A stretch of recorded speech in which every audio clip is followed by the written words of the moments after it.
And then the first 2 days, 1 day and a half, everyone who heard about it, they were, they loved the concept. They were super supportive. So many people reach out.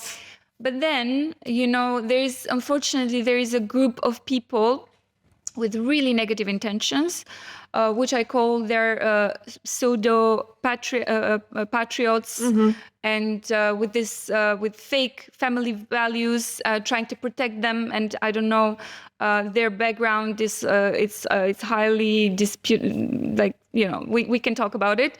But all of a sudden, they're the saviors because they come with this extreme agenda. They are against everything, basically, and everyone. Everything they take out it's hate, practically. Right-wing conservatives with really suspicious funding. Beyond I don't know. Right-wing, I know lots of right-wing conservatives who are lovely people. I know, absolutely. This is like extremism. These are extremists. And what was their problem? And they're using, basically, they're using some elements of, because they know Albanians are sensitive in some aspects. And their problem was that they purposefully misinterpreted, and they said that I actually made a trans person. Because we just passed a law on gender equality, which talks actually about women's rights mostly. Yes, 90% is the rights of it. Of women. Yeah. But then also you talk about minorities and other and gender equality, basically, so everyone can have the same right to care and everything else, basic human rights. And they used this. They had a demonstration. They had a protest coming up in 2 days after my exhibition. So obviously they needed an argument. So they purposefully lied online. They created this case. They took some pictures here and there, pure slandering. And they created this story online, which some other media does Which not was do what any. exactly? What did they allege? They alleged that because I had worked for the Albanian Prime Minister, because I'm an activist for LGBTQI plus, I'm for human rights. Yes. Of course, I'm there. I have friends. I'm going to be there for them. And because what were their arguments? I saw Soros, Illuminati. Illuminati are funding me, like in their. So because of all of this, I must, my intention is to make a trans person out of national symbols. And then some other media who never fact checks and they just want people to, click on that. Yeah, they copy and paste.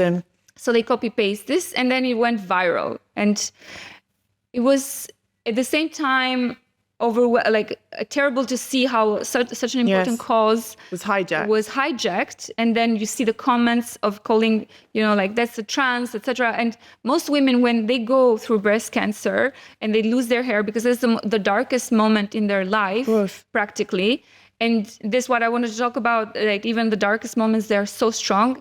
They are called by some people with who stigmatize them. They're called you look like a man. Etc. So for them, seeing this, hearing this, is re-traumatizing. So just to be clear, the figure had the sign of a mastectomy scar, which is what happens if you have breast cancer, and it's at a certain level. You have to have your breast removed, one or both. Some women even have it done preemptively, not because they want to be trans or a man, but to prevent them from getting breast cancer. If it's in your family, it's optional. You can have them removed.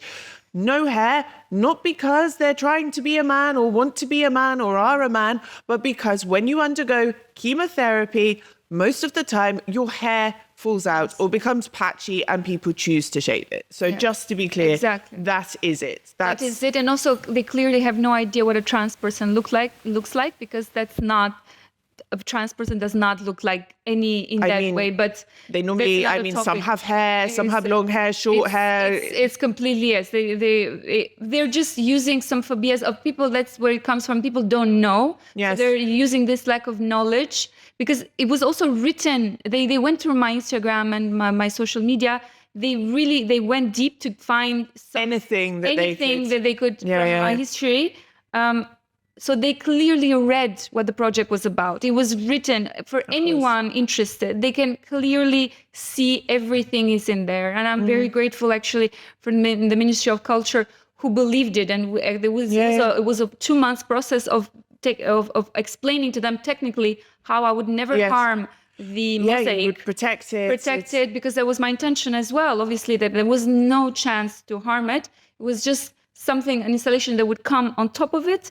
And of course, I was expecting some rhetoric. I was not expecting it. It's crazy. I mean, I saw it and I instantly, before I even read, I knew that it was a woman and I assumed that it was something to do with cancer before even reading about it. Like, it doesn't look like a man. It doesn't look like anything to do with it doesn't even cross my... The rhetoric, they used the rhetoric, and unfortunately it worked. But at the same time, I don't think they planned this because they made it so popular. Well, yeah, this is... And then I've had people writing to me, Albanians from all over the world, women from everywhere, and like thanking me and congratulating me. Yes. Because people see mostly the negative comments because they are louder, because they're there. But actually, I have thousands of messages. Support. Thank you. And then I can say, okay, it was talked about, so my mission here is complete. I'm obviously sad that it went. Thanks for bumping my